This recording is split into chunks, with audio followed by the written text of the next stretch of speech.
The long night in Utqiagvik. Utqiagvik, the northernmost settlement in America, the former Barrow, a place where the land ends and the kingdom of ice and darkness begins, existing by its own ancient and merciless laws. Here, the polar night is not a poetic metaphor, but a physical, tangible reality that lasts for 65 long, relentless days and nights. The sun, as if frightened by something lurking in these latitudes, leaves the sky in November and does not return until the end of January.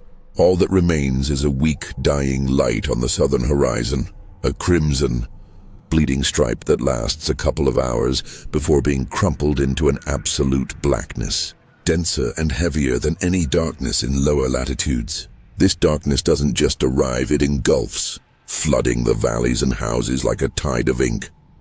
It was here, driven by a surge of youthful idealism, a naive belief in his mission, and a desire to escape the blandness of life in a Seattle suburb, that the young teacher Mike Evans arrived. He saw himself as a hero, bringing the light of knowledge to Iñupiat children in the harshest corner of the planet. His enthusiasm was as bright, fragile, and short-lived as the Arctic summer sun. The first few weeks were full of the charm of novelty.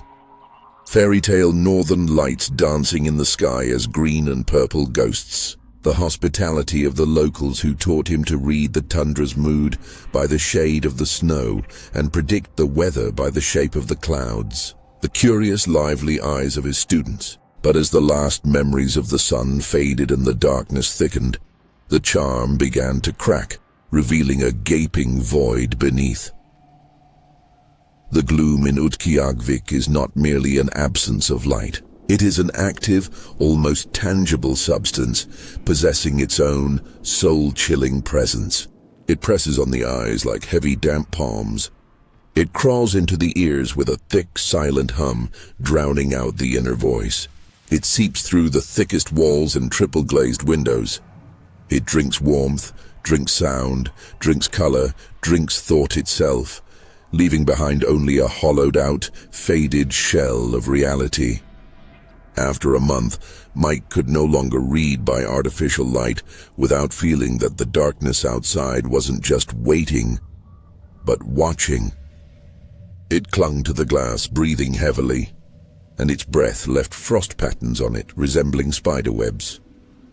His idealism had frozen, like an unlucky early bloomer caught by frost, leaving behind only an icy, lonely emptiness that rang in his ears during those rare moments when the wind died down.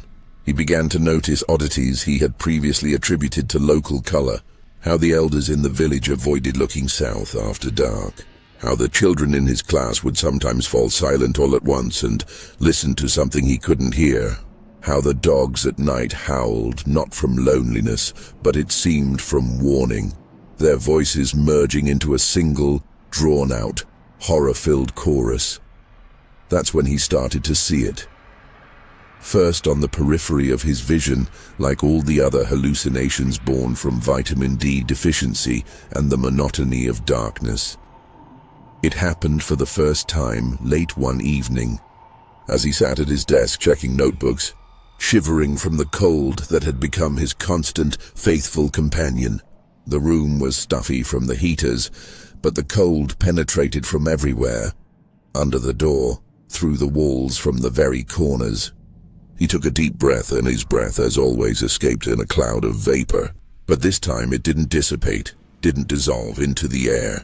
It hung before him, swirling, strangely dense and viscous, and then slowly and relentlessly, like iron filings drawn to a magnet, it crept into the farthest, unlit corner of his small institutional apartment. There it hovered, pulsating weakly in time with his own heartbeat, glowing with a dull, grayish light, like that of rotting wood. Mike rubbed his eyes, took a sip of cold coffee. A hallucination, he told himself, and his voice sounded foreign and hoarse. From fatigue, from lack of vitamin D, from SAD. Seasonal affective disorder had become a convenient label for everything happening to him. But the next day, it happened again, and the next. Every exhale, every evaporation from his body, the warmth from a cup of tea, the steam from a shower, even the heat of his skin when he undressed, now no longer dissolved into the air, but migrated to that same corner. It accumulated there, condensed, grew denser and darker. Soon he noticed the process accelerated when he was afraid. If he heard a strange creak behind the wall or saw an indistinct movement in the darkness outside the window, the cloud of vapor from his mouth would become thicker and rush to the corner more quickly. Within a week, a whole cluster hung in the corner of the room. It was the size of a large pillow, translucent, trembling like jelly. It was warm. If you brought your hand close to it, you could feel the hot, moist, almost living warmth emanating from it. His own warmth, but it wasn't the cozy warmth of a fireplace. It was a feverish, sickly warmth mixed with the deep, penetrating cold of the darkness itself.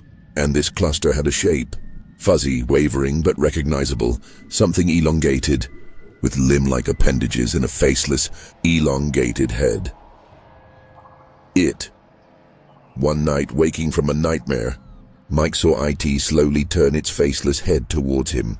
He saw no eyes, but he felt a heavy, appraising gaze upon him. At that very second, a whole stream of vapor erupted from his mouth, which, writhing like a snake, rushed towards the entity and merged with it. It grew momentarily brighter, denser. Mike understood. This wasn't a hallucination. It was a physical, ecological law of this cursed place. The cold and the all-pervading fear forced his body to exude its life energy, its inner warmth, its very essence, at an incredible, frightening speed. And the polar night, this ancient, intelligent and hungry darkness, collected it, concentrated it, filtered the fear from other emotions, and gave it form. It was his own stolen life, his fear, gathered in the corner of his room like a spider collecting venom. And now that spider was beginning to show character, he stopped showering to avoid producing extra steam. He stopped cooking hot food, surviving on sandwiches and cold canned goods. He held his breath until his vision darkened and black spots danced before his eyes. But it was useless. The warmth found a way out. It seeped from his pores with the sour sweat of fear, escaped with his rare, ragged exhales, oozed from him as he tossed and turned in his sleep.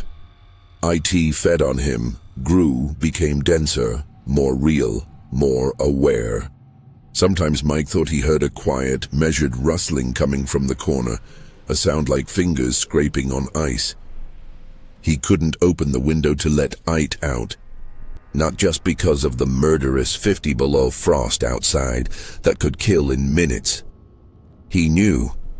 He felt it on an instinctual level, more ancient than reason, on the level of cellular memory.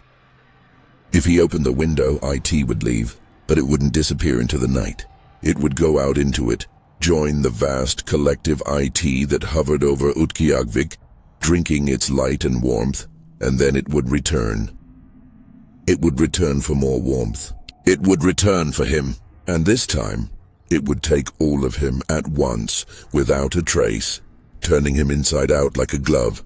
So he sat in his apartment, in the teacher's dormitory, sealed up like a tin can, together with the progeny of his own fear.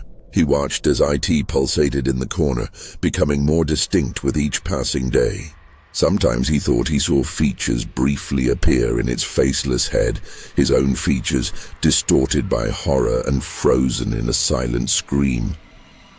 He started talking to it, first in a whisper, then out loud.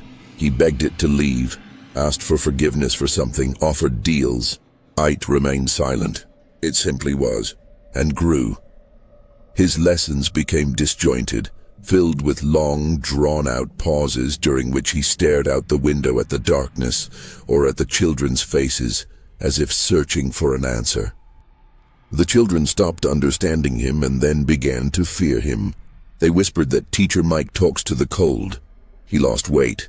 His skin stretched over his cheekbones like yellowish-gray parchment. His eyes sank into dark, bruised hollows. He was a living skeleton, gradually being emptied by the cold, and the entity he himself was creating, drop by drop, breath by breath. And then that day arrived.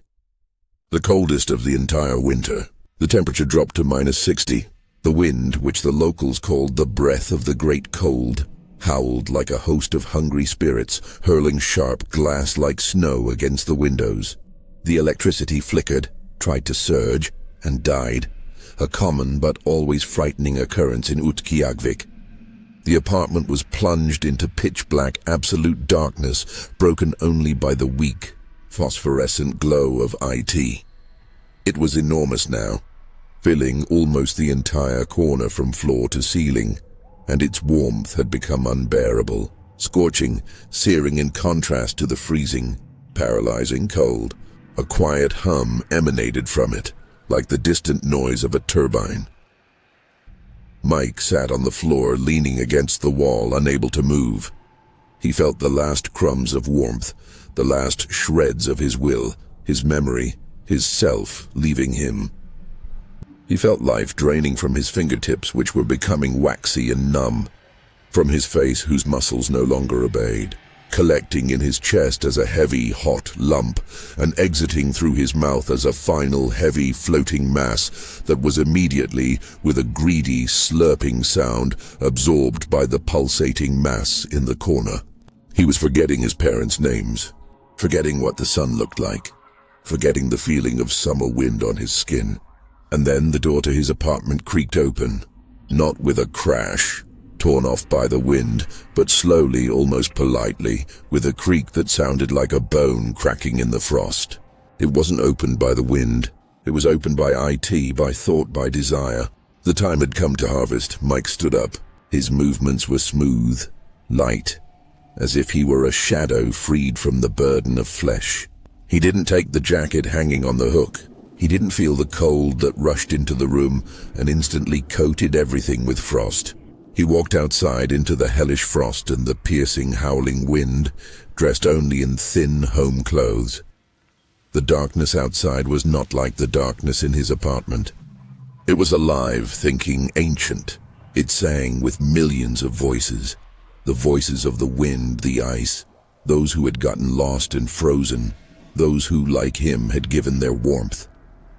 It breathed, slowly, measuredly, and with each exhalation, the world became a little colder. And it was warm, hot. It was the heat of decay, the heat of madness, the heat of absolute zero, where time itself froze. Mike looked at his rapidly freezing body, at the thick layer of frost covering it almost instantly, and a blissful, empty, toothless smile spread across his face. He finally understood. He had been so desperately trying to hold on to what wasn't his to keep. Warmth, life, light, memories, love, fear. It was all just a temporary lease, a short candle lit in a vast, dark hall. The polar night always took it back. It was the great accountant, balancing the ledger of the universe. Cold was its currency, and warmth was a debt that had to be repaid. Sooner or later, it came out of the apartment after him, a huge, warm, dark figure, now clear and distinct, casting a long, distorted shadow on the snow. It was his exact copy, but made of pure, stolen life force, his fears, his regrets, his unfulfilled dreams.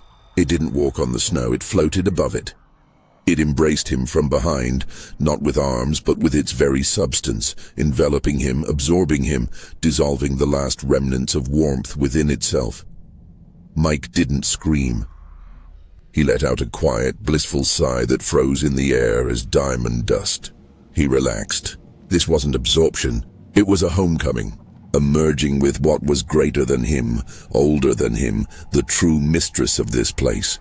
He became part of the great, dark, warm night. The next morning, when the emergency generators restored power, he was found by the mailman. He took. The frozen body of Michael Evans stood like a statue in the middle of the street, his face turned to the south, from where the sun would someday return.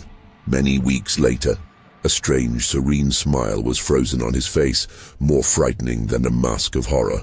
The doctor pronounced death by hypothermia, surprised by only one thing. The body was absolutely empty.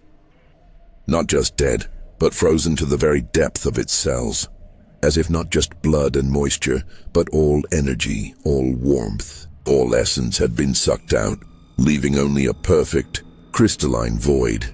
And in his empty, cold apartment, in the corner where Ait had once pulsated, there was only a small puddle of meltwater on the floor, strangely warm to the touch. And it smelled of mint, his favorite candy, which he had brought with him from Seattle. And when Ituk left the apartment and looked at the dark horizon, he thought that the night itself had, for a moment, become slightly warmer and thicker. And in its whisper, a familiar, young voice slipped through, humming something to itself.